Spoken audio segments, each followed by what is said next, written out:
பழைய 500 மற்றும் 1000 ரூபாய் நோட்டுகள் மதிப்பிழப்பு செய்யப்படுவதாக பிரதமர் மோடி கடந்த மாதம் அறிவித்தார். இந்த அறிவிப்புக்கு பின்னர் பல்வேறு முக்கிய அறிவிப்புகளை அரசும் ரிசர்வ் வங்கியும் அவ்வப்போது வெளியிட்டு வந்தன. அவற்றை இப்போது திரும்பி பார்க்கலாம்.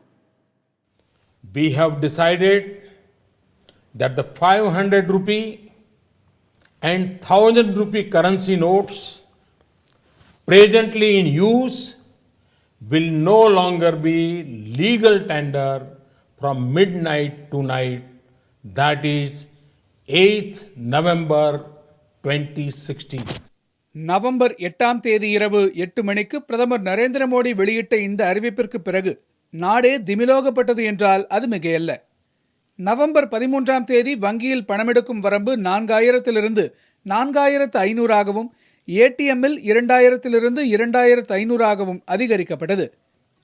ஒரு வாரத்தில் 40,000 ரூபாய் வரையில் பணமெடுக்கலாம் என்று அறிவிக்கப்பட்டு அதன் பிறகு அது 24,000 குறைக்கப்பட்டது. ஒருவரே பலமுறை வந்து பணமெடுப்பதை தடுக்க விரலில் மை வைக்கும் அறிவிப்பு நவம்பர் 15ஆம் தேதி வெளியானது. அதே நவம்பர் 17ஆம் தேதி முதல் ஏடிஎம்களில் ஒரு நாளில் பணமெடுக்கும் வரம்பு 2000 குறைக்கப்பட்டது. திருமணத்திற்கு மட்டும் 2.5 லட்சம் வரையில் வங்கிகளிலிருந்து எடுத்துக் கொள்ளலாம் என்று அனுமதி அளிக்கப்பட்டது.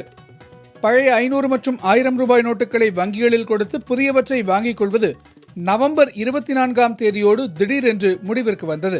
பெட்ரோல் பங்குகள் உள்ளிட்ட இடங்களில் பழைய ரூபாய் நோட்டுகளை வாங்குவது டிசம்பர் 2ஆம் தேதியோடு முடிவிற்கு வந்தது. பழைய ரூபாய் தாள்களை 5000 ரூபாய்க்கும் மேல் வங்கிகளில் டெபாசிட் செய்ய முடியாது என்று டிசம்பர் 20ஆம் தேதி ரிசர்வ் வங்கி அறிவித்தது. இந்த அறிவிப்பிற்கு கடுமையான எதிர்ப்புகள் வந்ததை அடுத்து KYC பூர்த்தி செய்யப்பட்ட கணக்குகளில் மட்டும் எவ்வளவு வேண்டுமானாலும் டெபாசிட் செய்யலாம் என்று மறுநாளே அறிவிப்பு வந்தது.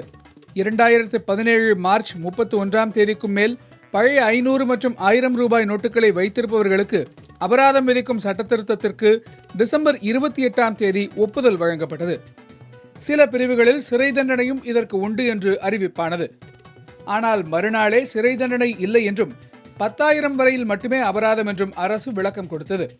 இத்தனை அறிவிப்புகள் வரிசையாக வந்து கொண்டிருக்கும் நிலையில் பணமெடுக்க விதிக்கப்பட்ட கட்டுப்பாடுகள் எப்போது முழுமையாக நீக்கப்படும் என்பதுதான் பொதுமக்களின் தற்போதைய எதிர்பார்ப்பு.